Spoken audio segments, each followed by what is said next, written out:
Halo semuanya, bismillahirrahmanirrahim. Assalamualaikum warahmatullahi wabarakatuh. SMK bisa, SMK hebat, SMK Negeri 1 Cilacap berprestasi.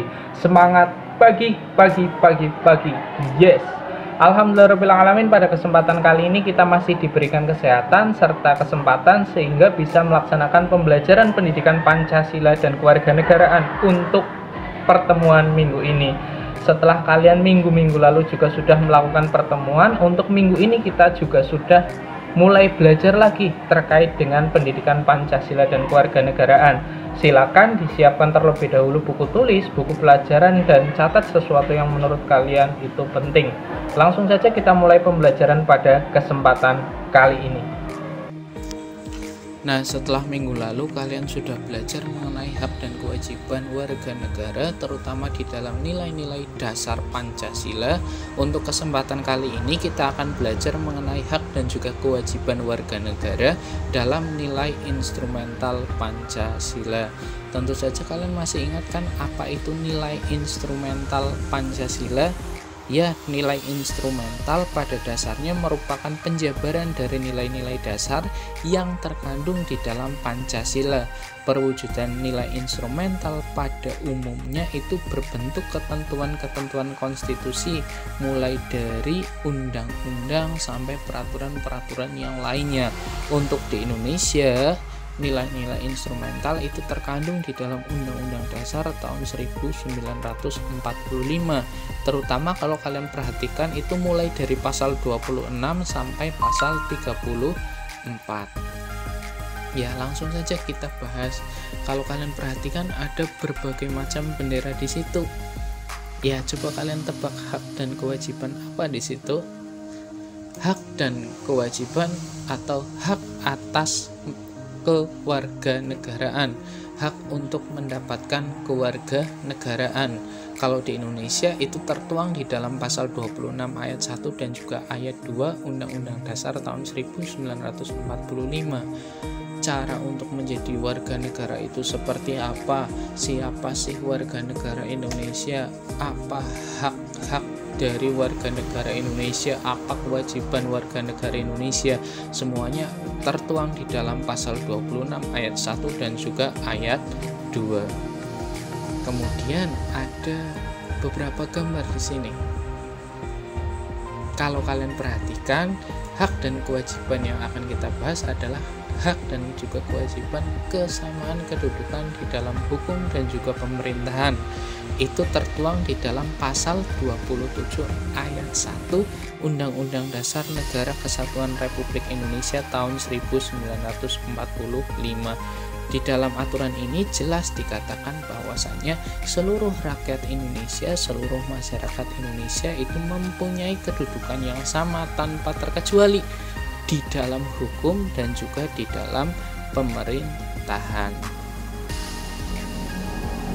Nah, ini besok sebentar lagi kalian lulus dari bangku SMK dan kalian akan meneruskan baik itu ke jenjang berikutnya atau langsung melakukan pekerjaan, mendapatkan pekerjaan, mencari pekerjaan untuk menyambung hidup kalian. Nah, ini kalian juga punya hak atas pekerjaan dan juga hak penghidupan yang layak bagi kemanusiaan. Hal tersebut tercantum di dalam pasal 27 ayat 2 Undang-Undang Dasar tahun 1945 yang bunyinya tiap-tiap warga negara berhak atas pekerjaan dan juga penghidupan yang layak bagi kemanusiaan. Itu ya, kita berhak untuk bekerja, kita berhak untuk melakukan pekerjaan yang baik, kita berhak untuk mendapatkan lapangan pekerjaan, dan kita juga berhak untuk mendapatkan gaji yang layak sesuai dengan aturan perundang-undangan. Nah, ini juga kalian sekarang sedang melakukannya. Apa sih itu? Hak dan kewajiban melakukan bela negara. Hal tersebut tercantum di dalam pasal 27 ayat 3 yang menyatakan setiap warga negara berhak dan wajib ikut serta dalam upaya pembelaan negara. Masih ingat tidak cara-cara untuk membela negara itu melalui apa saja? Yang pertama jelas. Apa? Masih ingat atau tidak? Iya. Yang pertama adalah dengan melakukan wajib militer. Kemudian yang kedua, mengabdi sesuai sebagai anggota TNI dan juga anggota Polri. Yang ketiga, melaksanakan pembelajaran pendidikan Pancasila dan kewarganegaraan. Dan yang keempat, cara untuk membela negara adalah dengan cara pengabdian sesuai profesi kalian masing-masing. Berikutnya adalah kemerdekaan berserikat dan juga berkumpul. Hal tersebut tertuang di dalam pasal 28 Undang-Undang Dasar tahun 1945, di mana setiap warga negara itu mempunyai hak untuk berserikat dan berkumpul. Tapi sayangnya di tahun-tahun ini untuk kemerdekaan berkumpul itu sedikit dibatasi oleh pemerintah karena pandemi COVID-19. Kemudian ada kemerdekaan memeluk agama sesuai dengan keyakinan kita masing-masing. Hal ini diatur di dalam pasal 29 ayat 1 dan juga ayat 2 Undang-Undang Dasar tahun 1945, di mana ayat 1 disebutkan bahwasanya negara berdasar atas ketuhanan yang Maha Esa, sedangkan ayat 2 berbunyi negara menjamin kemerdekaan tiap-tiap penduduk untuk memeluk agamanya masing-masing dan untuk beribadat menurut dengan kepercayaannya itu. Maka dari itu warga negara Indonesia bebas untuk memeluk agama apapun sesuai dengan yang diyakininya. Kemudian kalau kalian lihat gambar tuh ada pertahanan dan juga keamanan negara. Ya mungkin kalian perempuan kebanyakan ya, jadi jarang untuk melakukan kegiatan pos kamling atau ronda. Tetapi kalian juga mempunyai hak dan juga kewajiban untuk melakukan pertahanan negara dan juga keamanan negara. Masih ingat kan sistem pertahanan dan keamanan negara kita menggunakan sistem apa? Menggunakan sistem Sishankamrata, sistem pertahanan dan juga keamanan rakyat semesta, di mana TNI dan Polri itu sebagai kekuatan utama dan rakyat sebagai kekuatan pendukungnya.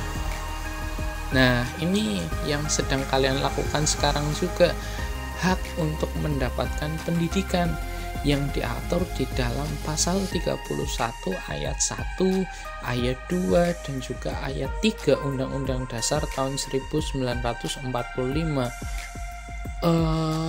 Pemerintah sebetulnya sudah melakukan wajib belajar ya. Kalau dulu wajib belajar 9 tahun, sekarang sudah wajib belajar 12 tahun. Tujuannya untuk apa? Karena pendidikan tujuannya adalah untuk memanusiakan manusia.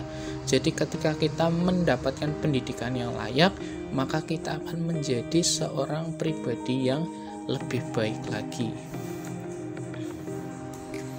Kemudian kalau kalian perhatikan dua gambar di layar ya, yang pertama adalah hak dan kewajiban untuk melakukan kebudayaan nasional. Itu tertuang di dalam pasal 32 ayat 1 dan juga ayat 2 tahun 1945. Ayat 1-nya menyatakan bahwasanya negara menjamin atau negara itu memajukan kebudayaan nasional Indonesia di tengah peradaban dunia dan juga menjamin kebebasan masyarakat untuk memelihara dan juga mengembangkan nilai-nilai kebudayaannya. Jadi jangan sampai di tengah peradaban barat atau peradaban negara lain yang sedang masuk ke Indonesia, kita lupa dengan kebudayaan nasional kita. Sedangkan ayat 2 berbunyi negara menghormati dan juga memelihara bahasa daerah sebagai kekayaan budaya nasional. Makanya kalau kita perhatikan dan kita juga sudah tahu bahasa di Indonesia luar biasa banyak sekali bahasa daerahnya. Kemudian gambar yang di sampingnya itu merupakan kesejahteraan sosial, dan ini merupakan tujuan terakhir dari negara Indonesia, yaitu mensejahterakan seluruh masyarakat Indonesia. Hal tersebut tertuang di dalam pasal 34 Undang-Undang Dasar tahun 1945 ayat 1 sampai dengan ayat 4. Itu ya beberapa hal yang bisa Pak Andi sampaikan terkait dengan nilai-nilai instrumental Pancasila dalam hak dan kewajiban sebagai warga negara Indonesia. Sekarang nilai praksis. Masih ingat kan nilai praksis itu apa? Nilai praksis atau biasa disebut kita sebagai nilai praktek, nilai praktis adalah nilai yang diaplikasikan dalam kehidupan sehari-hari oleh masyarakat dan dapat berubah dari waktu ke waktu. Jadi kalau nilai dasar itu nilai dasarnya dari Pancasila, nilai instrumental dijabarkan ke dalam Undang-Undang Dasar tahun 1945, sedangkan nilai praksis adalah nilai yang kita lakukan sehari-hari dalam kehidupan kita. Hak dan juga kewajiban warga negara dalam nilai praksis Pancasila itu dapat terwujud apabila nilai-nilai dasar dan nilai instrumental dari Pancasila itu sendiri dapat dilaksanakan dalam kehidupan sehari-hari. Nah, kemudian untuk penugasannya silakan kalian buat tabel seperti ini dan kalian coba cari contoh sikap positif dalam kehidupan sehari-hari sesuai dengan nilai-nilai Pancasila. Ya, penugasannya silakan kalian buat tabel seperti ini. Kalian cari contoh sikap positif dalam kehidupan sehari-hari sesuai dengan nilai-nilai Pancasila. Berapa Pak? Minimal masing-masing tiap sila itu 3. Itu sudah Pak Andi berikan contohnya. Sila pertama, tidak memaksakan suatu agama dan kepercayaan kepada orang lain. Silakan bisa ditulis di buku tulis dan dikirimkan melalui forum Google Classroom masing-masing kelas. Nah, itu saja pertemuan yang kita lakukan pada kesempatan kali ini. Silakan untuk penugasan bisa dikirimkan melalui forum Google Classroom masing-masing. Jangan sampai terlambat dan tetap jaga kesehatan. Billahi taufik walhidayah. Wassalamualaikum warahmatullahi wabarakatuh.